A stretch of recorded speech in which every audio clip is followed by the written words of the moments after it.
یہ بڑی انپورٹنٹ بات ہے، اور وہ ہے ٹکی کے اوپر سجدہ کرنا، یہ مٹی کی ٹکی رکھ کر۔ تو اس میں بھی بھائیو جذباتی ہونے کی ضرورت نہیں ہے، یہ بات بالکل حقیقت ہے کہ اہل سنت کے آپ محدثین کی کتابیں اٹھائیں، امام ترمذی نے پورا باب باندھا ہے چٹائی پر نماز پڑھنے کا جواز۔ اس سے ہی آپ ذرا اندازہ لگا لیں، چٹائی پہ نماز پڑھنے کا جواز کا مطلب ہے یہ جائز ہے، جیسے ننگے سر نماز پڑھنا جائز ہے، لیکن سر ڈھانپ کے پڑھنا افضل ہے۔ نبی صلی اللہ علیہ وسلم کا عمل نہیں تھا کہ آپ چٹائیوں یا قالینوں پر نماز پڑھتے تھے، حالانکہ اس وقت پاسبلٹی موجود تھی۔ آپ صلی اللہ علیہ وسلم لائیو زمین پر نماز پڑھا کرتے تھے۔ بخاری اور مسلم کی متفق علیہ حدیث ہے، آپ کو پتہ ہے وہ شب قدر والی، کہ آپ صلی اللہ علیہ وسلم نے فجر کی نماز کا سلام پھیرا تو اس رات بارش ہوئی تھی، تو صحابہ نے نبی صلی اللہ علیہ وسلم کے ماتھے پر کیچڑ کے نشان بھی دیکھے۔ تو آپ صلی اللہ علیہ وسلم لائیو زمین پر نماز پڑھا کرتے تھے، اور اس سنت پر اس وقت صرف اہل تشیع عمل کر رہے ہیں، یا عرب میں عمل کیا جاتا ہے۔ الحمدللہ مجھے خوشی ہے، خانہ کعبہ شریف میں بہت سخت سردی ہو تو الگ بات، ورنہ لوگ ماربل پہ ڈائریکٹ نماز پڑھتے ہیں، اور وہ ماربل زمین کا حصہ ہی ہے، ماربل زمین میں سے نکلتا پتھر ہے۔ تو اہل تشیع کے ہاں یہ ہے کہ جو چیز ہم کھاتے ہیں یا پہنتے ہیں اس پر سجدہ نہیں ہوتا۔ مثلا اب یہ کپڑا پہنا جاتا ہے، اس کے اوپر سجدہ آپ نہیں کر سکتے، تو اس کے لیے انہوں نے مٹی کی ٹکی اس لیے رکھ لی، یہ انہوں نے مسئلہ اجتہادی کیا ہے، یہ ان کی غلطی جو اپنی جگہ میں اس کو پوائنٹ آؤٹ کرتا ہوں۔ انہوں نے کہا چونکہ مٹی پر سجدہ ہونا چاہیے سنت ہے، یہ بات انہوں نے اچھی لی کہ سجدہ مٹی پر ہونا چاہیے، سنت یہی ہے۔ چٹائی پر بھی جائز ہے، لیکن افضل یہی ہے کہ مٹی پر سجدہ۔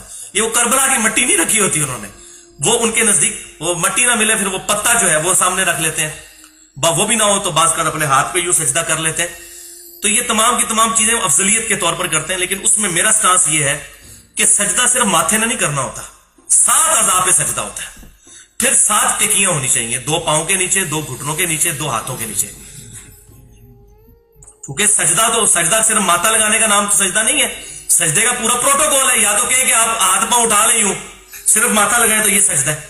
تو انہوں نے یہ اجتہاد تو کیا، اور میں نے ان کے علماء سے پوچھا کہ یہ آپ کے ہاں کوئی روایت، کہتے روایت کوئی نہیں ہے، روایت یہی ہے کہ لائیو زمین پہ نماز پڑھی جائے، یا چٹائی ہو، جیسے ایک کھجور کی چٹائی بنی ہوئی ہو، کسی زمانے میں ہماری مسجدوں میں بھی ہوتی تھی، اس پہ وہ بھی قائل ہے کہ وہ کھائی نہیں جاتی، ٹھیک ہے، اور وہ نیچرل چیز ہے، اس کے اوپر وہ سجدے کے قائل ہے۔ کھجور کی چٹائی جو یہ ہمارے پھوڑ وغیرہ ہوا کرتے تھے، تو اس پہ نماز پڑھی جائے۔ تو انہوں نے ٹکی والا جو مسئلہ ہے یہ اجتہادی اخذ کیا ہے، لیکن یہ اتنا بھی مسئلہ جو ہے وہ سیدھا نہیں ہے جس طرح ہم مذاق اڑا رہے ہوتے ہیں، تو بیسیکلی وہ افضلیت کو ٹارگٹ کر رہے ہوتے ہیں۔ خاک پر سجدہ، سجدگاہ ایک ایسا عنوان ہے کہ جو قرآن و سنت سے ثابت ہے۔ وَجُعِلَتْ لِيَ الْأَرْضُ سُجَّدًا، اللہ نے میرے لیے زمین کو، خاک کو سجدگاہ قرار دیا ہے۔ یہ حدیث پیغمبر ہے کہ جسے علماء اہل سنت نے اپنی کتابوں میں، بالخصوص بخاری میں اور صحیح نسائی میں، ابن ماجہ میں اور سنن ابن داؤد وغیرہ میں اس حدیث کو نقل کیا۔ پیغمبر جب سجدہ کیا کرتے تھے تو آپ قالین پر سجدہ نہیں کرتے تھے، پیغمبر اکرم کپڑے پہ سجدہ نہیں کرتے تھے، بلکہ آپ نے اپنے ایک صحابی کو دیکھا کہ جو نماز پڑھ رہے تھے اور ان کا امامہ زمین کے اور ان کے درمیان حائل تھا، ان کے ماتھے میں، ان کی پیشانی اور زمین کے درمیان حائل تھا۔ آپ نے اتنا انتظار نہیں فرمایا کہ آپ اسے نماز ختم کرنے دیتے، بلکہ آپ آگے بڑھے اس کی اہمیت کے پیش نظر، اور آپ نے اس کا امامہ اپنے ہاتھ سے اس کے سر کی جانب پیچھے ہٹا دیا تاکہ پیشانی اور زمین میں کپڑا حائل نہ ہو۔ لہذا کپڑے پر سجدہ یہ پیغمبر اکرم کی سنت سے ہٹ کر ہے۔ السجود علی الخمرہ، یہ کتب اہل سنت کے اندر پورا باب ہے۔ خمرہ، ٹھیکرے پہ سجدہ، اور مٹی، پختہ مٹی پہ سجدہ، یہ پیغمبر کی سنت ہے۔ پیغمبر اکرم کپڑے پہ سجدہ نہیں کرتے تھے۔ ایک شخص کہنے لگا کہ آپ سجدگاہ پر سر رکھ کے سجدہ کرتے ہیں، کبھی اگر کوئی کسی کی عبادت کر رہا ہو تو اس پہ چڑھتا نہیں ہے، اس وقت بیٹھتا نہیں ہے، اس پہ سوار نہیں ہو جاتا۔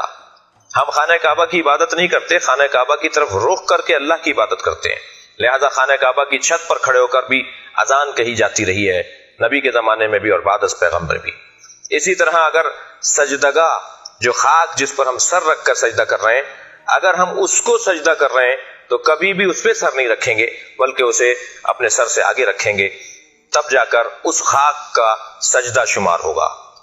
کربلا سے پہلے مطلقاً خاک پر سجدہ ہوتا ہے، لیکن چونکہ وَطَابَتُ الْأَرْضُ الَّتِي فِيهَا دُفِنْتُمْ، معصوم فرما رہے ہیں کہ وہ خاک جس میں آپ حسین دفن ہو گئے، اے اصحاب پیغمبر جس خاک میں آپ دفن ہو گئے، وہ خاک طیب و طاہر ہے، لہذا جب خاک پر سجدہ کرنا ہی ہے تو پھر وہ خاک جو طیب و طاہر زیادہ فضیلت رکھنے والی ہے، اسے اگر سجدہ قرار دے دیا جائے تو بالکل ٹھیک ہے۔ ایک شخص نے ہم سے کہا کہ آپ خاک پر سر رکھتے ہیں، آپ سجدگاہ پہ سر رکھ کے سجدہ کرتے ہیں، لہذا آپ شرک کرتے ہیں۔ میں نے ان سے پوچھا کہ آپ کہاں سر رکھتے ہیں؟ کہنے لگے ہم ہر جگہ رکھ لیتے ہیں۔ تو میں نے کہا پھر بڑا مشرک کون ہوا؟ جو ہر جگہ سر رکھ لے اس کے اوپر تو کوئی اعتراض نہیں، اور جو مخصوص جگہ پر سر رکھے اور پاک اور خاک پر سر رکھے اسے مورد الزام ٹھہرا جائے۔ کتب اہل سنت کے اندر السجود علی الخمرہ ایک پورا باب ہے سجدگاہ کے عنوان سے۔